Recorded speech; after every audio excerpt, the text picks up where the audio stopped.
Is it possible that Ferrari has inadvertently sabotaged its star signing, Lewis Hamilton, by keeping him alongside an engineer with whom he never clicked? Today we tell you the whole story behind Riccardo Adami's dismissal, and what really happened inside the most famous garage in Formula One.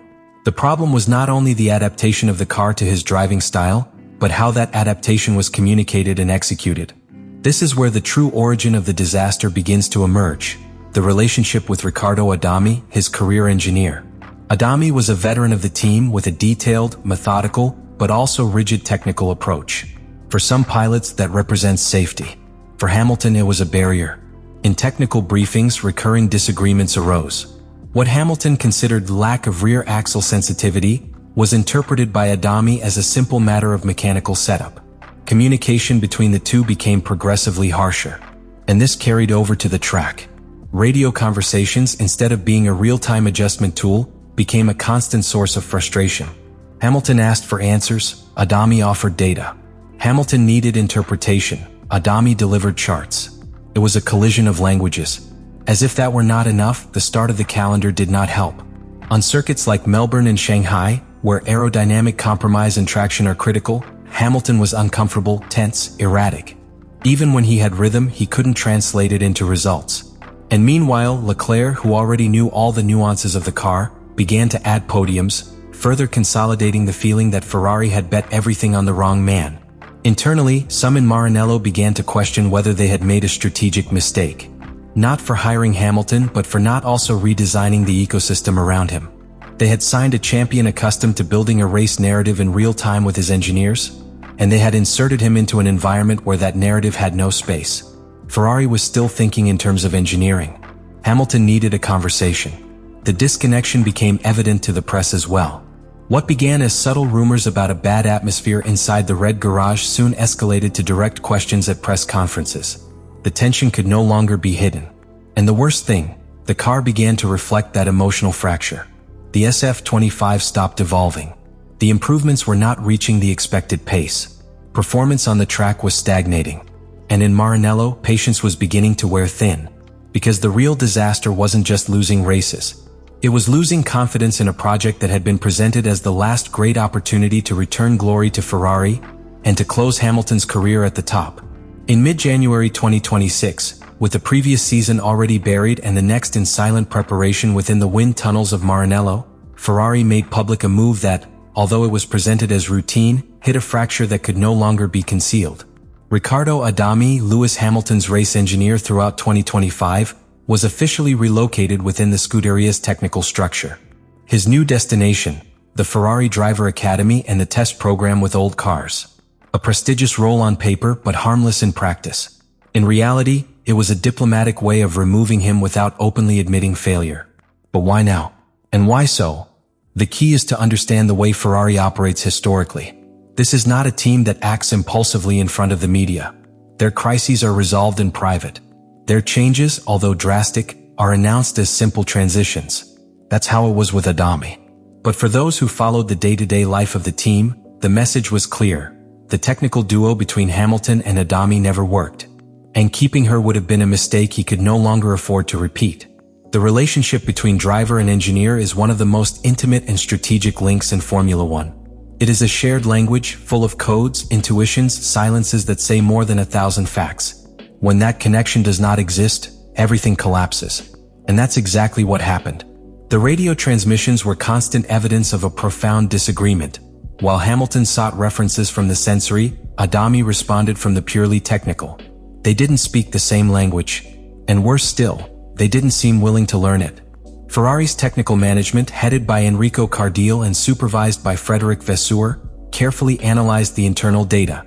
The telemetries not only showed a difference between the performance of Hamilton and Leclerc, but also a disconnection between the strategy decisions in the race and the technical suggestions from the wall. Many of the orders given to Hamilton were counterintuitive to his style. The lack of mutual trust was evident.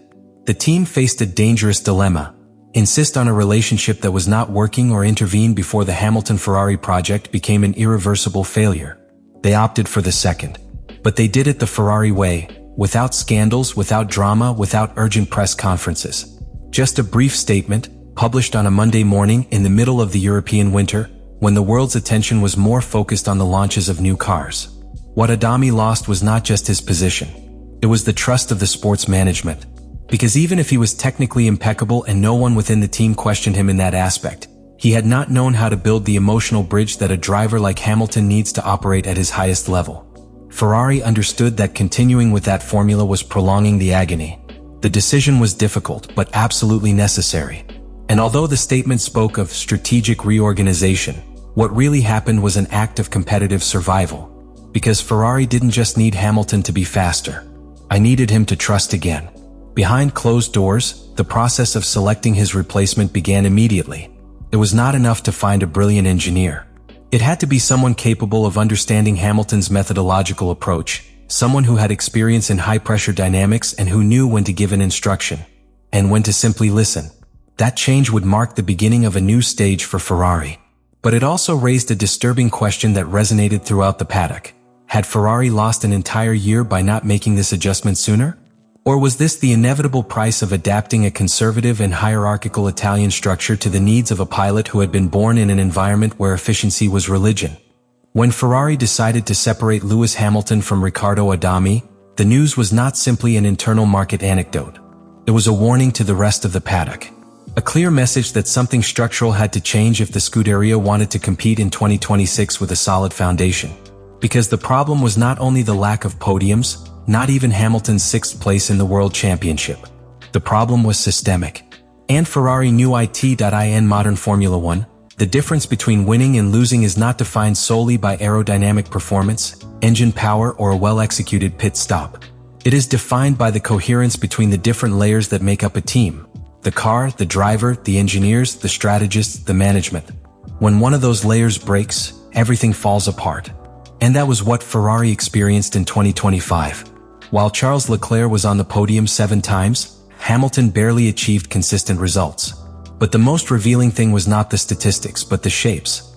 Leclerc could squeeze the SF25 naturally, he understood its limits, he knew how the car would react under pressure, how it would behave when exiting a medium corner in Monaco or when braking hard at Monza. Hamilton, on the other hand, was driving blind, trying to synchronize with a machine that never spoke his language. That gap revealed an uncomfortable truth. Ferrari had not prepared its car to receive a driver like Lewis. Not only on a technical level but also philosophically.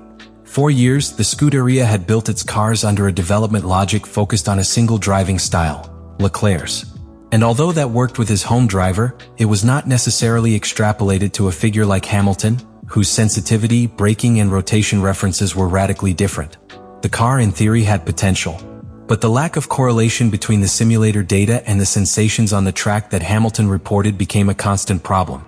What for the software was a well-resolved curve, for the pilot was a series of uncontrollable microslips. The car did not generate confidence. And in F1 without confidence there is no speed.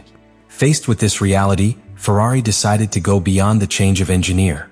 The restructuring was profound, almost surgical. First, on the human level, the work processes between pilots and engineers were reformulated. New internal communication protocols were established. The dynamics of the post-race briefings were redesigned and joint analysis sessions were activated between Hamilton, the technical team, and the simulator developers. The goal was clear, for the 2026 car to be not only fast, but also intuitive for Lewis. Secondly, Ferrari reformulated part of its technical direction.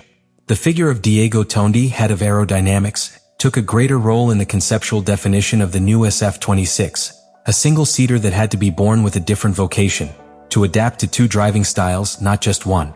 The front suspension was redesigned, the mass balance under braking was adjusted, and work was done on a more stable platform in low-speed corners, one of the Scuderia's historical weak points.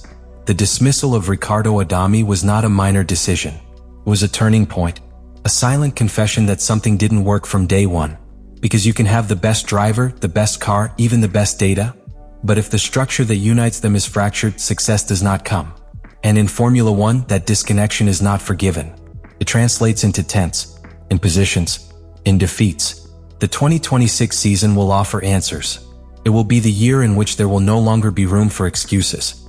With a new car designed from scratch, a reconfigured team and Hamilton more aware of what driving in red entails, the margin of error has been reduced to 0. Glory or failure will be decided on the margins. Leave me your opinion in the comments what you think about all this.